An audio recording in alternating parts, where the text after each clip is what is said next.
One of the places we visited was Farato Farms.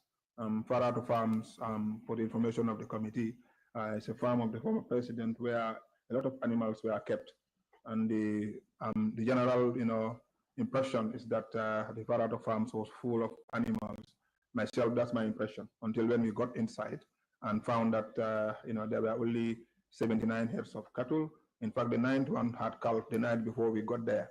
So we took inventory of what was in Farato Farms, everything that was there, including those items which were reportedly taken by the said Major Jibril Janneh. So thereafter, we moved on and did all the inventories in Banjulunding as well. And immediately after that, I asked that we should have a brief meeting to understand what their constraints are at the farms. So we had a brief meeting, and I told them that whatever we discussed will be reflected, in the letter that I will, in the report that I will be submitting to the Ministry of Justice. That was what happened, and they, of course, highlighted their problems. One being that the cattle they lack feed. Two being the veterinary services that they used to receive are ceased, and of course the fact that the cattle have been liquidated by the said Major Jibril Janneh. And that was what triggered the report. And so I prepared the report for the Honorable Attorney General for his attention. And subsequently, as you may know, most of these properties are in the care of the Army. We had to write to the Chief of Defense Staff, of course, recommending that an investigation be carried out to understand why this thing happened. Very well.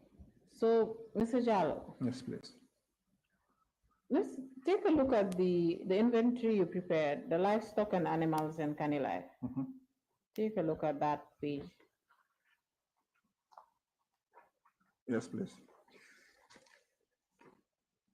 Well, before we talk about the animals you found in Kanilai, did the farm managers in Banjulunding and Farato ever inform you that perhaps there were cattle that went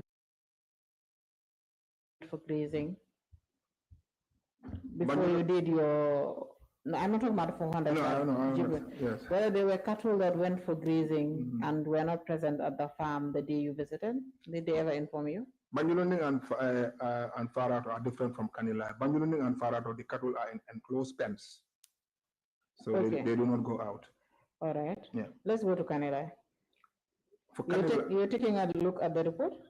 Yes. Okay. It's before me. All right. So just take us through when you went to Kanilai, specifically for animals. Take us through. For Kanilai, who you spoke to there in Kanilai, and Major Ali Sow was the farm manager at the time. So when we got there, in fact, I think the last point we got to was the cattle. So in fact, when I was going to Kanilai, I never expected that there were cattle at Kanilai until when I got there. So they took me to where the cattle is, and we told them that we needed to do a count as long as we are there. So we did, but it was very early, so to speak, because if we have to go to Kanilai, you will leave early. So we got there, and we had to do a head count. And what made it easy for us is, well, they were in herds. According to Major Ali Shaw, he decided to, to put them in different herds to make it easy to account for them. So that is how we proceeded, and we did a head count. And then, we left. We just recorded, and then we left. Then the zebras and the other we also saw, and then we recorded and left. But in Kanilai, it's different. It's a vast area. I understand it's about 10 kilometers, the size. So it's different from Banjulunding and Farah, where they are in enclosed pens. All right. So in Kanilai, you found 634 cattle. Correct. That's what we counted on that day. That's correct. Did Major Aleuso or the other security personnel tell you about cattle going grazing? No, does that not meaning that they are not present, or? Yes. No. So they told you this is all the cattle that was present. Exactly. In Kanilai. Exactly. Okay. In fact, on that particular day, I wouldn't know how they go, whether they are released, go into the bush to graze. I wouldn't know. I only found that the herds were there, and we counted and we left. Okay. So all this counting was done in one day? Yes, it's possible. It's all one day. This will not even take you a long time to do because they are all, in herds, in separate herds.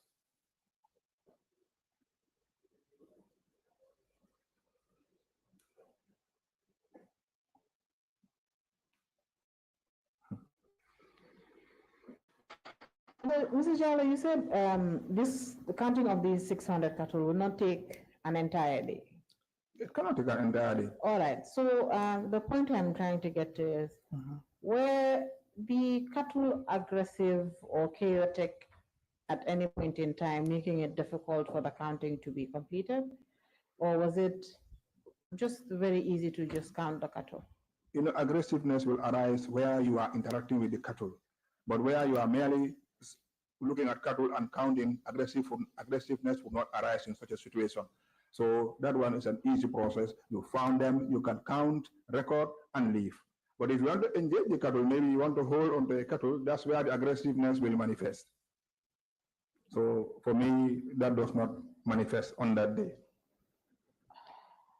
So you were able to count the cattle without anyone getting close to the cattle. So you were able to count from a distance. It's possible. That is very possible. From a distance, you will not be at a distance. You will be there. That is very possible. So no, I'm not asking whether it's possible. I'm asking, did you count from a distance? We are there. If you say from a distance, what do you mean? I don't understand. Well, you said the cattle were put in herds, yes. Different groups. Yes. In enclosed places. Yes. Was it? Yes. Was not enclosed spaces. That is Farato and Banjulu. Banjulu. So they were for Kanilai, they are in herds. They are in herds. Okay. So herd by herd, you will count and take your records and then tally. But the cattle was free to roam. Yeah, but they are in the herds. That's what I'm saying. Later on, they will be left to go and roam. Okay. Yeah. Maybe you don't understand the nature of cattle. So, Mr. Jalo, what I'm trying to ascertain here is that where the cattle, I want to know how you were able to arrive at this specific figure. If the cattle were around to roam, and you said the place is 10 kilometers, the cattle were roaming about, how did you ensure that you did not make mistakes with cattle coming and going? So I just want you to tell us your methodology. I'm sure it's not a secret of a trade. I know. So just tell us. You are trying to draw a formula. Council, the only possible inference you can draw is that you are here, the cattle is here, you count, record, and leave. There is nothing else that you can explain in this circumstance. Remember, if you release cattle in the morning, they can wander. But in the evening, they are back. Whether somebody followed them or otherwise, that's the nature of cattle. They know where they return to in the evening.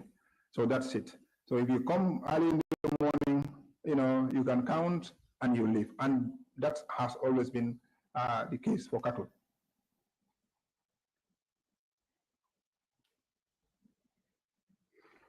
So you said the cattle were in herds. How many cattle were in the estimated number of cattle and in each herd, and how many herds were there? I wouldn't know that. You do not know. You do not know how many herds. 5 herds. 5 herds. Okay. Yeah. All right. And the horses. How many horses did you find in Canada? We recorded 8 horses. Zebras? We recorded 9. Hyenas? We recorded 7. Rams? We got 37. Were these the only animals you found in Canada? Yeah, that is what I found. There were no other species? No, not to our knowledge, except for the crocodiles that you mentioned, which you cannot count. I did not mention crocodiles, but it's okay. Apart from crocodiles, so it was only crocodiles apart that you did not include in your report. Yeah, Okay. That's correct.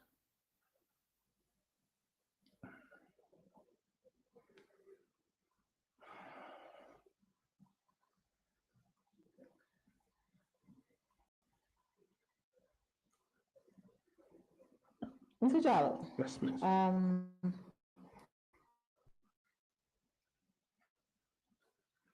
The Gambia Horse and Donkey Trust wrote to the Commission. Honorable Chair, I'm referring to the submissions of Mrs. Ami Bensouda, the binding that is marked documents 8 in bracket 2, 2018 to 2019. Unfortunately, we've not marked these, so it'll be a little, might be a little bit tedious. It's okay because most of us did not bring that along. Okay. You can go. All right. So I'm just reading. So, Mr. Jallo, the Gambia Horse Donkey Trust wrote to the Commission on the 3rd of June 2018, and the subject of their letter is the captive animals at Kanelai. That's what they titled their letter. And they wrote this letter because the Commission had sought help from them. Okay. Yeah. So it's like writing a letter just to convey status of things. But amongst the animals that they were given or they were helping the Commission care for are 6 hyenas, 1 camel. 1 camel, okay. Yes. 1 bush buck, okay. 2 pythons, and a large tortoise. Okay. Tortoise, sorry. Okay. Tortoise, huh? Yes. So a camel. Did you find a camel in Kanela? No, we did not find camel. You did not find a camel in Kanela? No, we did not find a camel. And the security personnel did not inform you that there were camels in Kanela? No, no. A bush buck? No. Okay. Pythons? No. You did not find pythons in Kanela? No, we didn't. We didn't. No other animals apart from the ones you've listed here? This is the only thing I found. In fact, even for zebras, I was surprised to find zebras there. I wouldn't know that they have zebras there. These rare species. This is a year after you visited this place, by the way. Yeah. They found these animals there a year. A year after. A year after your visit. That's very possible because you only deal with what you found on the ground. And you can only deal with something if information is given to you. So when you got to the ground and you find whatever you find, that is what you record. If you are not told that there are other things that exist, then you wouldn't know and you cannot record that. So it's possible they are there, but we were never informed. All right, Mr. Jallo, now let's go back to the High Court's order. So the application, when you signed the affidavit, application was filed, and then the court delivered its order on the 3rd of January. Correct. After the order was delivered, were you informed? No, I was not informed when the order was delivered, but later on I got to know that the order has been delivered by the High Court. Okay, how did you learn about the order being delivered after? It was because of my interaction with Modu Musa, but it was brought to their attention that they will be conducting the sales. That is how I got to know it, because we are all working in the same team. So Modu, the AG did not inform you that the High Court had discharged or released the livestock? He may have, but sometimes I may forget that AG has informed me directly. But I know also that I had a word with Modu Musa that in fact there was an order for sale, and the order has empowered them to proceed and do the sales. But of course, I discussed with AG at some point about it.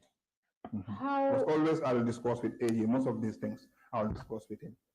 All right. So how long after the order was delivered on 3rd January? What was the number between the order being delivered and when you learned about the information of the order from Modusa? I cannot tell, Council. Okay. I cannot remember. But I know I had an interaction with Honorable Tambedu, and then I also know from Modu that they are going to conduct the sales. But I cannot remember the interval. Mr. Jal, after you learned about this order, did you visit the office of the sheriff to discuss way forward? No. Are you sure? I never went to sheriff's office to discuss anything. I never. Did you call the sheriff I never At- called the sheriff. Let me complete my Okay. sentence. Okay. Did you call the sheriff Uh-huh. after you learned about this order?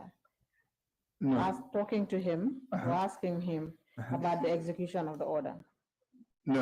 Ordinarily, I would not call him. That is purely within their purview to decide. I don't have, that mandate to decide for them what should happen. So I never discussed that with him. In terms of how they are going to proceed, we never discussed that. The order will tell them what to do. Mr. Jallo, the Honorable Justice Tabali was the Honorable Sheriff at the time this order was delivered. Testified before this committee and stated that they learned, or he learned about the order because of a phone call you made, that you visited the office of the sheriff at the High Court and he wasn't present. He wasn't in office, and you called him to tell him that there's an order.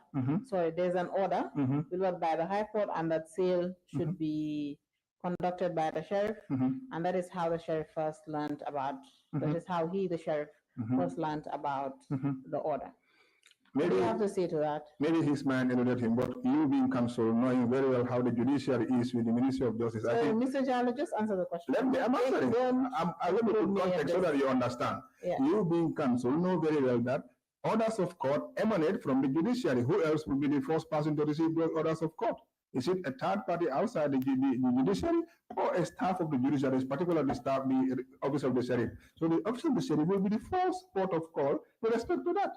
Mr. Jallo, So maybe his mind eluded him. please answer the question. Ignore the fact that I did not call him. You did not call the I sheriff. did not call him to give whatever. I did not call him. Mr. Jallo, Mr. Witness, Yes. please just answer counsel.